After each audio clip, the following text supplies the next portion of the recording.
أعوذ بالله من الشيطان الرجيم بسم الله الرحمن الرحيم الحمد لله الذي جعل الحمد مفتاحا لذكره وسببا للمزيد من فضله ودليلا على آلائه وعظمته ثم الصلاة والسلام والتحية والإكرام على خير خلقه وأفضل بريته حافظ سره ومبلغ رسالاته الذي سمي في السماء بأحمد وفي الأرض بأبي القاسم محمد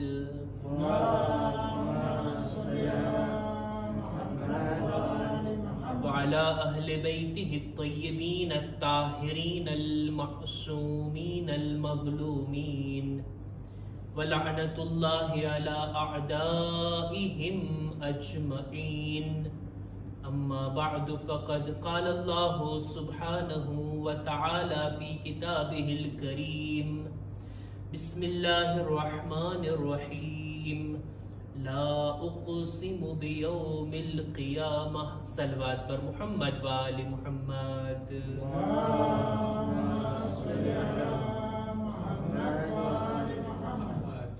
قرآن مجید ની અંદર ખુદાવંદ આલમે જેટલી આયતોને નાઝિલ કરી અમુક મૌઝુ એવા છે અમુક ટોપિક એવા છે કે જેના બારામાં વધુ પડતી આયતો નાઝિલ થઈ અને એમાંથી એક મૌઝુ છે એ છે કયામત આખિરતનો ઈ સૌથી મહાન દિવસ કયામતનો દિવસ જેને મઆદ પણ કહેવામાં આવે કુરાન મજીદની વધુ પડતી આયતો આ ટોપિકના બારામાં છે તમે જુઓ જન્નતની આયતો જહન્નમનું વર્ણન કરતી આયતો બરઝખના બારામાં મૌતના બારામાં હિસાબ અને કિતાબના બારામાં કેટલી બધી આયતો કુરાન મજીદમાં આપણને દેખાય છે અને ખાસ કરીને કુરાન મજીદનો એક ભાગ મક્કામાં નાઝિલ થયો અને એક ભાગ મદીનામાં અમુક સૂરા મક્કી છે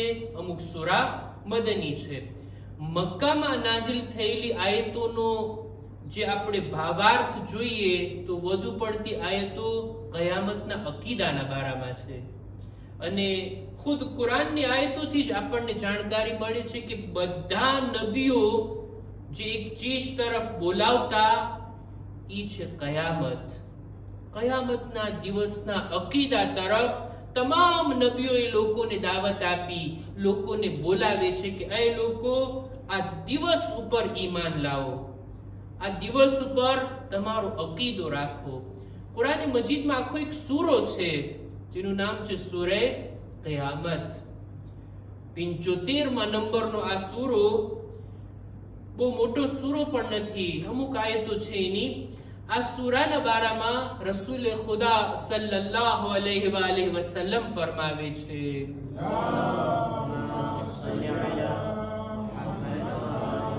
રસૂલની આ હદીસ છે આ સૂરાના બારામાં જે કોઈ પણ સૂરે કયામતની તિલાવત કરે ને રસૂલ કહે છે હું અને જિબ્રાઈલ અમે બંને સાથે મળીને ગવાહી આપશું કે ખુદાયા આ માણસ કયામતના દિવસ ઉપર ઈમાન રાખતો હતો અને આ સૂરાની તિલાવત કરનાર કયામતના દિવસે એનો ચહેરો બધા લોકો કરતા વધારે ચમકતો અને નૂરાની હશે સૂરે કયામત આખો એક સૂરો છે જેની શરૂઆત જ અહીંથી થાય છે લા ઉક્સિમુ બિયૌમિલ કિયામા કયામતના દિવસની કસમ અને ત્યારબાદ ખુદા અમુક બાબતો અમુક વર્ણનને અહીંયા આગળ આયતોમાં બયાન કરે છે કયામતનો અકીદો આપણે જે ઉસૂલ દીનને ગણીએ ને તૌહીદ અદાલત નુબુવત ઇમામત અને છેલ્લું છે કયામત આ કયામતનો અકીદો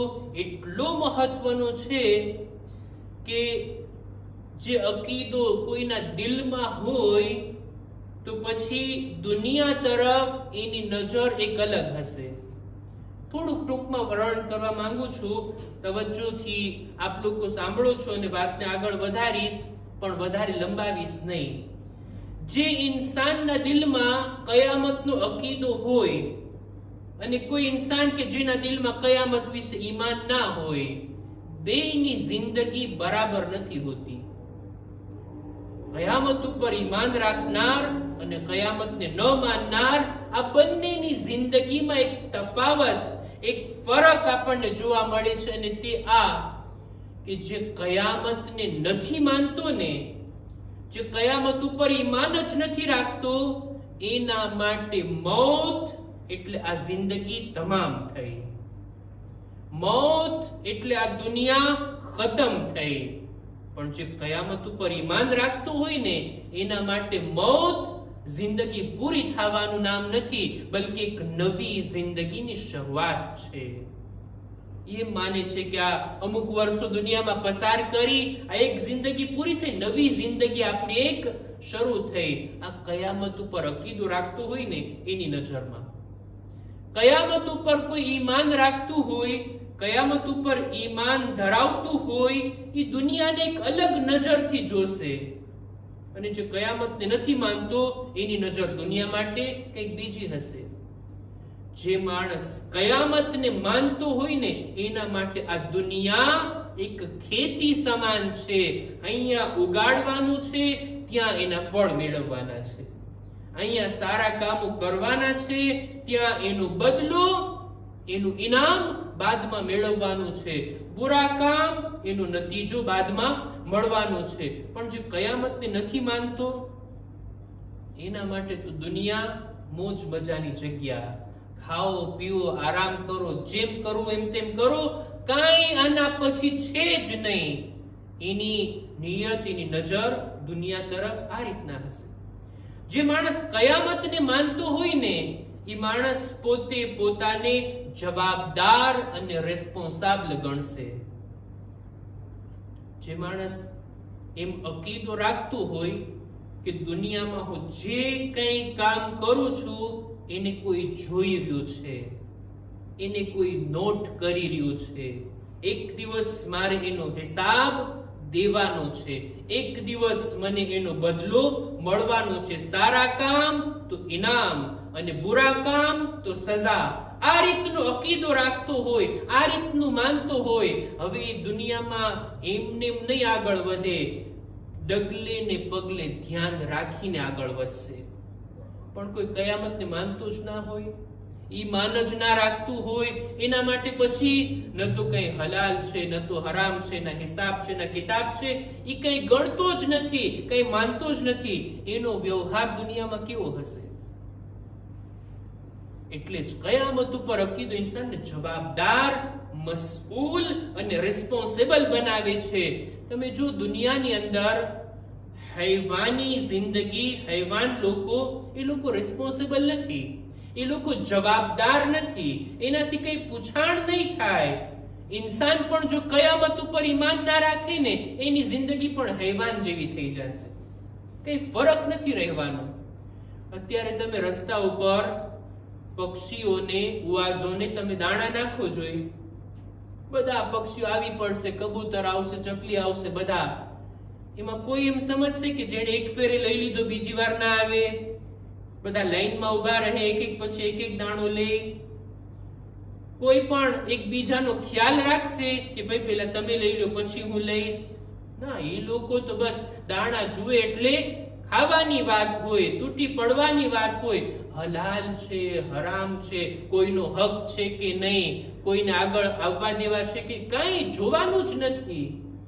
ઇન્સાન પણ જો કયામત ઉપર ઈમાન ના રાખતો હોય, એના માટે છે કઈ હલાલ, હરામ, જવાબદારી, કોઈ બીજાનો હક, ગસ્પીલ કોઈ ચીજનો ઉપયોગ કરવો, અથવા તો કોઈ પણ એકબીજાના હક પ્રત્યે કઈ જવાબદારીનો અહેસાસ નહીં કરે ઇન્સાન. કયામત ઉપર જો ઈમાન રાખે ને માણસ, તો એની જિંદગી એક અલગ હોય. કયામત ઉપર ઈમાન રાખનાર ઇન્સાન દુનિયામાં તકવા ભરી જિંદગી જીવે છે. જેની જિંદગીમાં તકવા નથી હોતો ને, સમજી લેવું કયામત ઉપર એનો અકીદો નબળો છે, એનું ઈમાન કાચું છે.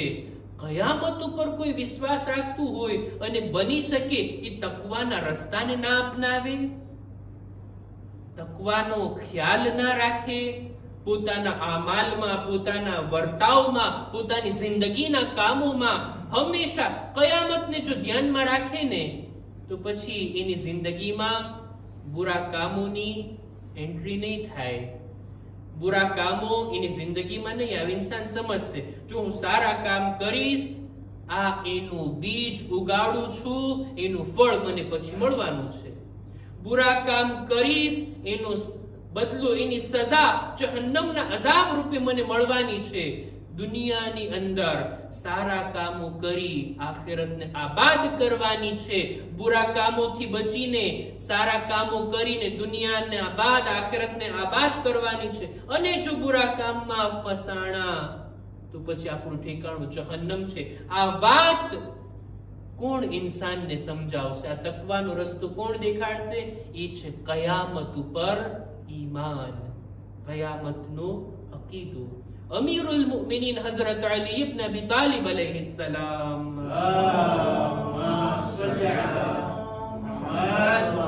પોતાની એક હદીસની અંદર ફરમાવે છે કે તૂબા લિમન ઝકરલ મઆદ ફસ્તકસર મિન ઝાદ.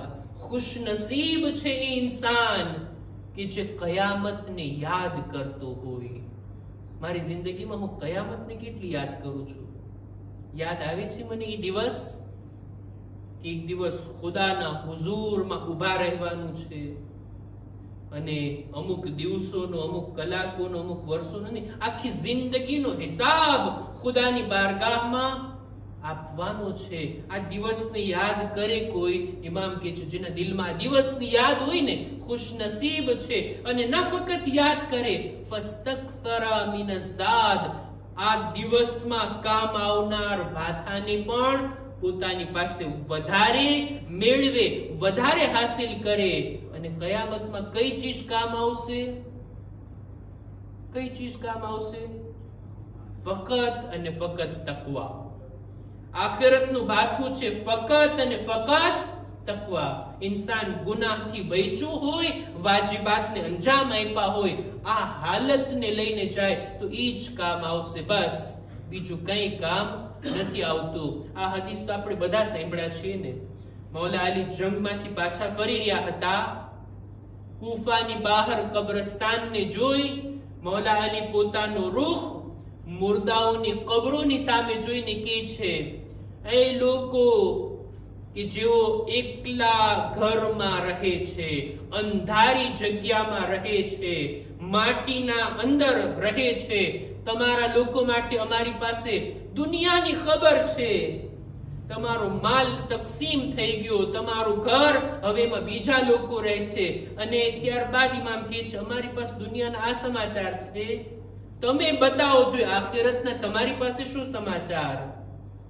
દેખીતી વાત છે, કબ્રસ્તાનમાંથી તો કઈ જવાબ નથી આવવાનો, મુર્દાઓ કઈ બોલવાના નથી, કઈ જવાબ આવે કોઈ ઊભું નહીં રહી, ત્યાં બધા ભાગી જશે, કઈ જવાબ નથી આવતો. હવે મૌલા પોતાના અસહાબની તરફ મોઢું ફેરવે છે અને પછી કહે છે, જો આ લોકોને બોલવાની રજા મળે ને તો આ લોકો ફક્ત એક જુમલો કહેશે, ફઇન્ન ખૈર ઝાદ અત-તકવા.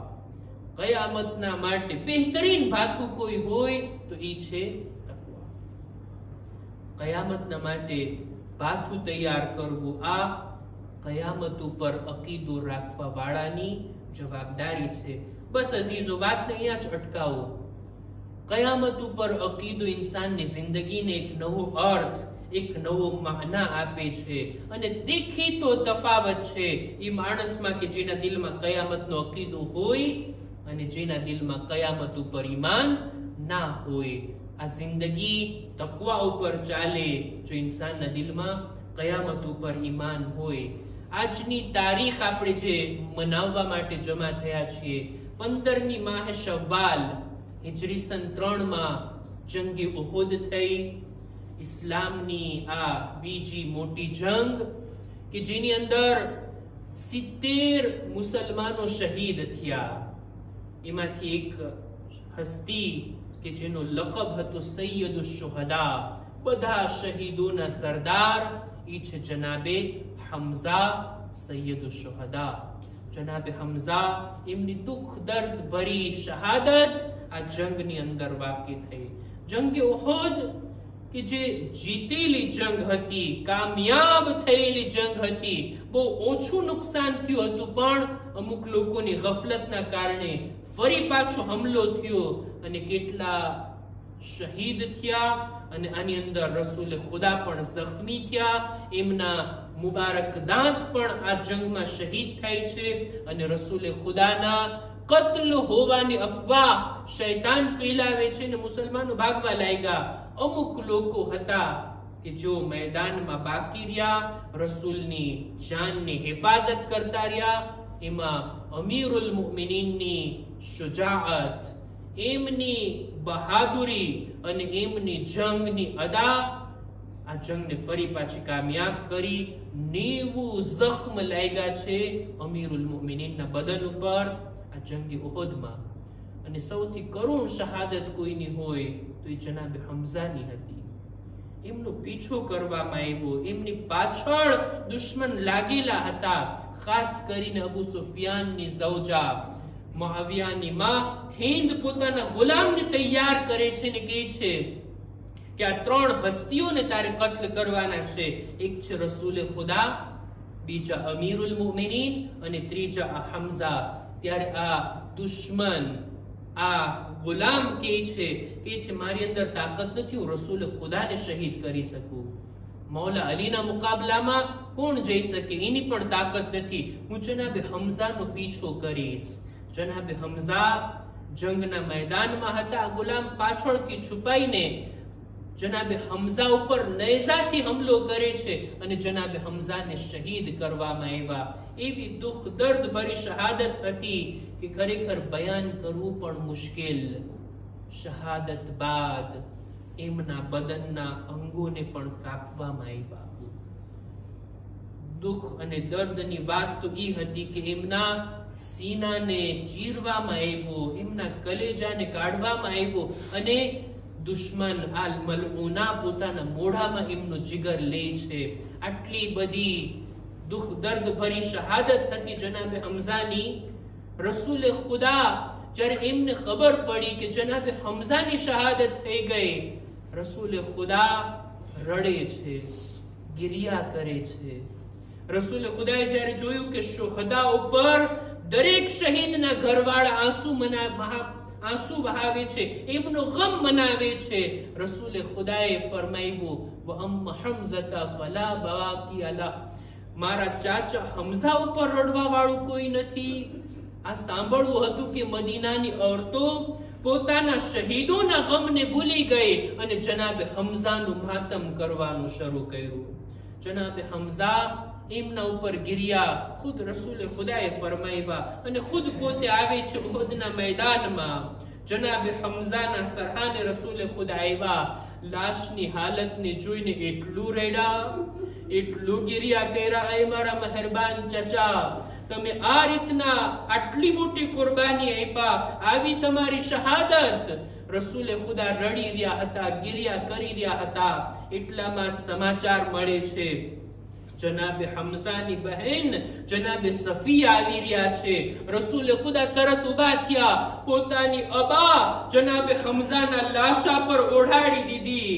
રસૂલ નહોતા ચાહતા કે એક બહેન પોતાના ભાઈની લાશને આ હાલતમાં જુએ. આ રીતના હમઝાના જનાઝાને છુપાવી દીધા. હું અર્જ કરીશ યા રસૂલ અલ્લાહ, કાશ કરબલામાં પણ કોઈ હોતે, આકા હુસૈનના ચહેરાને, એમના જનાઝાને છુપાવતે. એમની દુખિયારી બહેન આ હાલતમાં પોતાના ભાઈને ના જોતે. અઝાદારો કરબલાના મેદાનમાં જનાબે ઝૈનબ 2 વખત આવ્યા છે આકા હુસૈનના જનાઝા પર. પહેલી વખત રાતની તારીકીમાં સકીનાને લેવા માટે આવ્યા હતા. અંધારું આડે આવ્યું, ભાઈના જખ્મો પર નજર નહીં પડી હોય, પણ જ્યારે બીજા દિવસે અસીર બની, કૈદી બનીને કરબલાથી જઈ રહ્યા હતા, દિવસના ઉજાસમાં જ્યારે ભાઈના જનાઝા પર નજર પડી, જનાબે ઝૈનબે ઊંટ પરથી પોતાને પછાડી દીધા. પોતાના ભાઈના લાશા પાસે જઈ બીબી તવાફ કરી રહ્યા છે. બીબી શા માટે તવાફ કરે છે? જુએ છે બદનનો કોઈ હિસ્સો સલામત હોય તો આ બહેન ભાઈના લાશાને બોસા આપે. ઝૂકીને કપાયેલી રગો પર બોસા આપી અને પોતાના ભાઈથી વિદાય લે છે. અલા લઅનતુલ્લાહ على القوم الظالمين وسيعلم الذين ظلموا أي منقلب ينقلبون إنا لله وإنا إليه راجعون. परवरदिगारा हमारी मुख्तसर इबादत ने कबूल फरमा. खुदाया हमारा माँ बाप ना गुनाहों ने बख्शी आप. माबूद दरेक मुमिनीन मुमिनात नी जान माल इज्जत आबरू ने हिफाजत फरमा. जो बीमार છે શિફાને તંદુરસ્તી અતા કર. અમારા બદનમાં પણ સલામતી આપી દરેક બીમારીઓથી મહફૂઝ રાખ. અમારા મરહુમીનની મગફિરત ફરમાવ. ઝમાનાના ઇમામના ઝુહૂરમાં તાજીલ ફરમા. અમારો શુમાર એમના સાથીઓમાં કર. ربنا تقبل منا إنك أنت السميع العليم.